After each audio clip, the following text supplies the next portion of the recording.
In 2014, the journal Neurology published a study tracking over 188,000 veterans.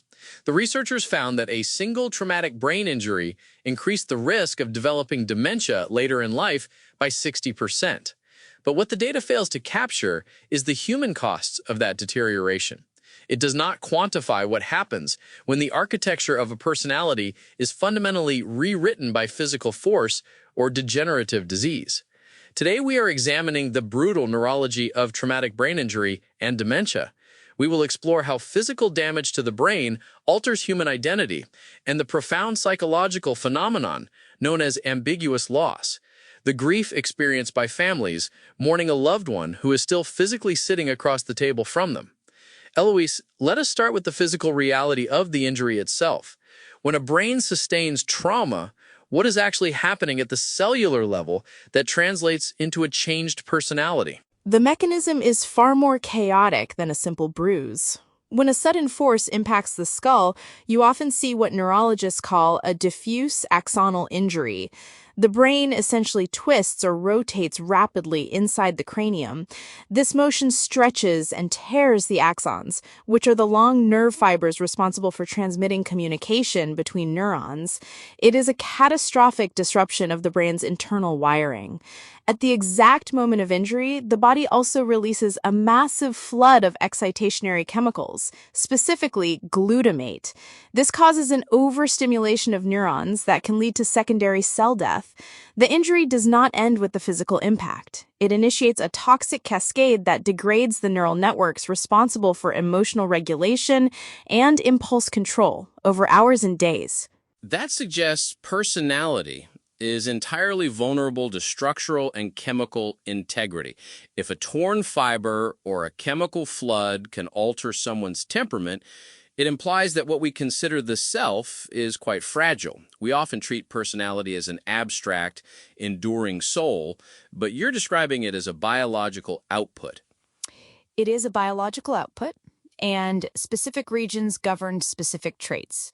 The frontal lobe is the command center for executive function, reasoning, and impulse control.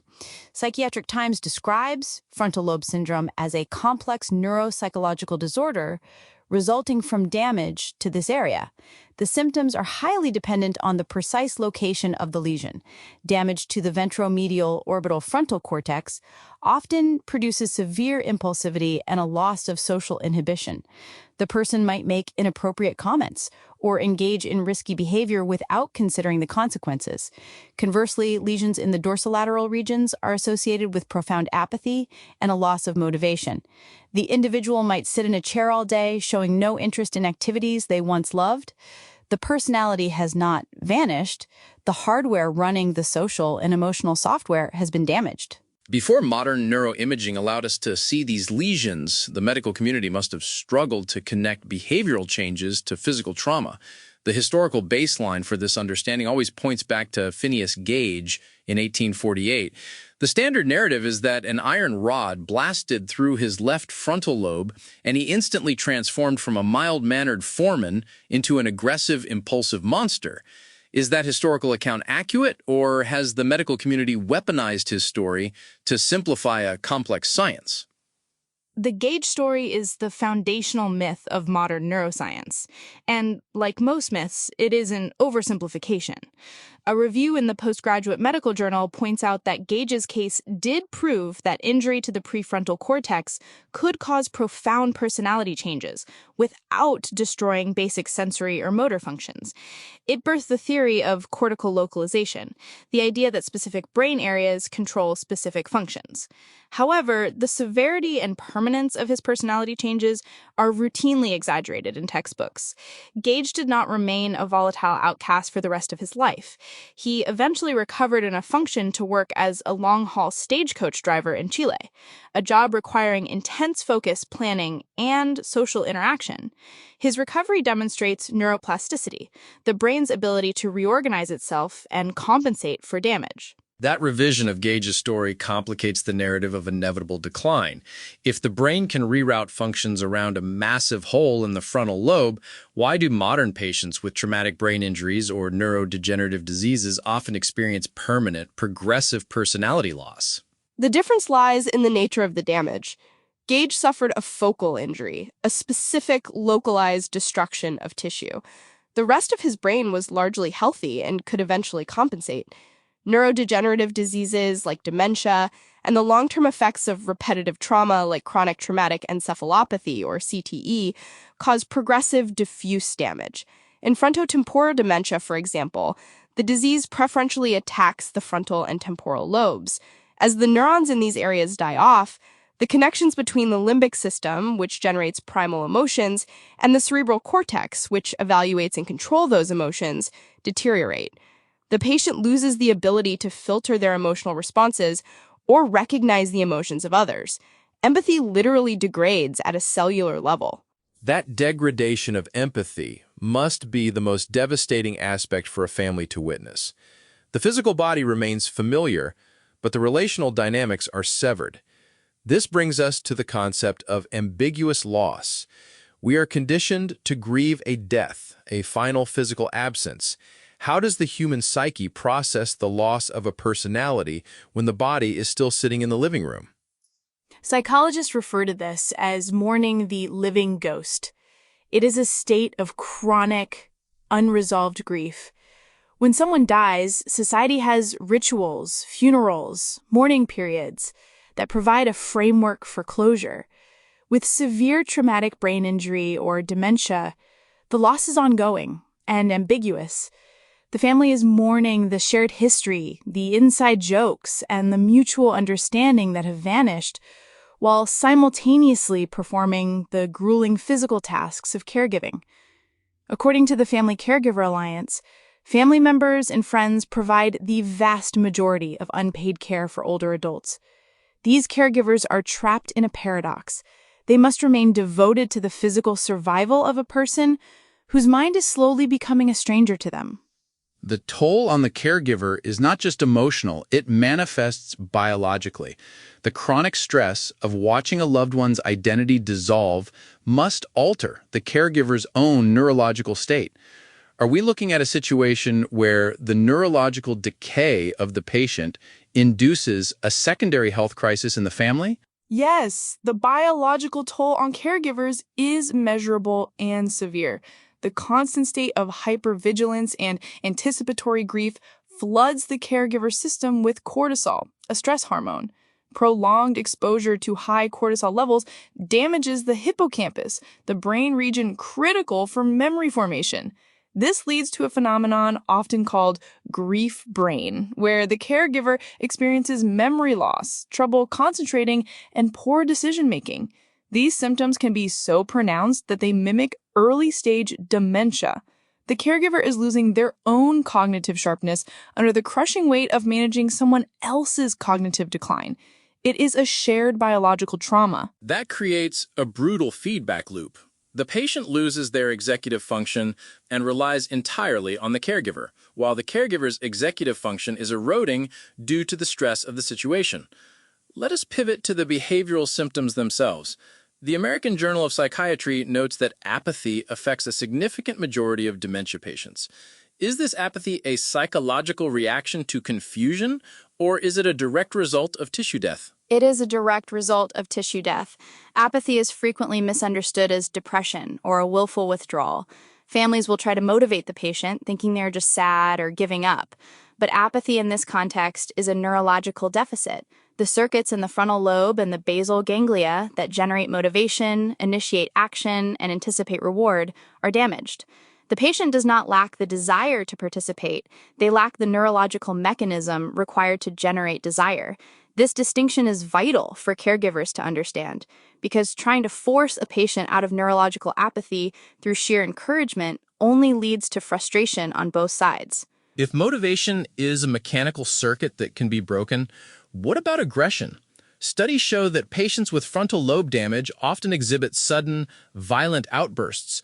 Are these outbursts a sign that the brain is reverting to a more primal, animalistic state because the higher reasoning centers are offline? That is an accurate way to visualize it. The brain operates through a system of checks and balances. The limbic system, particularly the amygdala, acts as the alarm bell. generating fear, anger, and the fight or flight response. The frontal lobes act as the brakes, analyzing the threat and inhibiting an inappropriate reaction. When brain injury or dementia damages the frontal lobes or severs the pathways connecting them to the limbic system, the brakes fail. A minor frustration, like struggling to button a shirt, triggers a massive limbic response that the frontal lobe cannot suppress. The aggression is not malicious.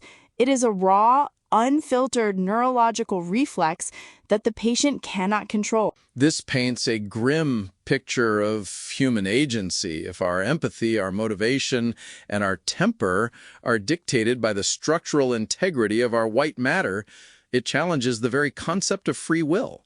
How do neurologists and psychiatrists navigate the ethical implications of treating a patient whose actions are dictated by a damaged neural network? The ethical and legal frameworks are constantly struggling to catch up with the science. In the context of traumatic brain injury, assessing a patient's capacity to make decisions or their culpability in aggressive behavior is highly complex.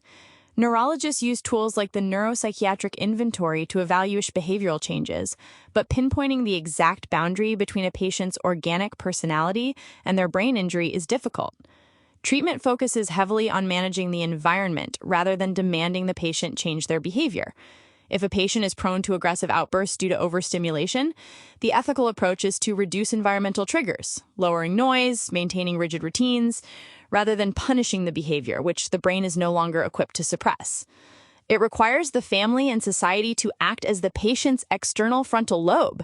They have to anticipate risks and manage emotions because the internal mechanism is broken. But as the VA study indicated, the risk of developing these severe dementia symptoms is massively elevated by a prior traumatic brain injury. Why does a physical impact sustained in a person's 20s or 30s trigger a neurodegenerative cascade decades later? The long-term connection between traumatic brain injury and dementia is rooted in the persistence of neuroinflammation and the accumulation of toxic proteins. A severe impact or repeated milder impacts can alter how the brain clears waste. Over decades, proteins like tau and amyloid beta can begin to fold incorrectly and clump together, spreading through the neural networks and destroying synapses. The brain injury acts as a catalyst, accelerating a degenerative process that might not have otherwise begun or might have occurred much later in life. The initial trauma sets a slow-burning fire in the brain's white matter that eventually consumes the cognitive reserves. We are looking at a delayed sentence. The initial injury heals on the surface, the person returns to their life, but the microscopic architecture is compromised. It forces a reevaluation of how we treat concussions in sports and military contexts. The focus is usually on the immediate return to play or duty, but the true consequence might not manifest until 30 years later in the form of frontotemporal dementia. That delayed manifestation is why the medical consensus is shifting toward extreme caution. Once a person has sustained a traumatic brain injury, their threshold for subsequent damage is lowered. A second injury, even a minor one, can trigger a disproportionate inflammatory response. The focus must shift from acute symptom management to long-term neurological preservation. The goal is to maximize the brain's cognitive reserve through physical and mental activity while ruthlessly protecting it from further physical impacts. The brain's plasticity offers some defense, but that defense is finite. The reality of traumatic brain injury and dementia forces us to confront the biological limits of identity. It strips away the illusion that personality is permanent, revealing it as a delicate symphony dependent on every neural connection functioning in unison. When those connections tear, the melody changes, leaving those left behind to learn a new song while grieving the old one. If you found this conversation valuable, share this episode with someone who needs to hear it. This is CARECAST.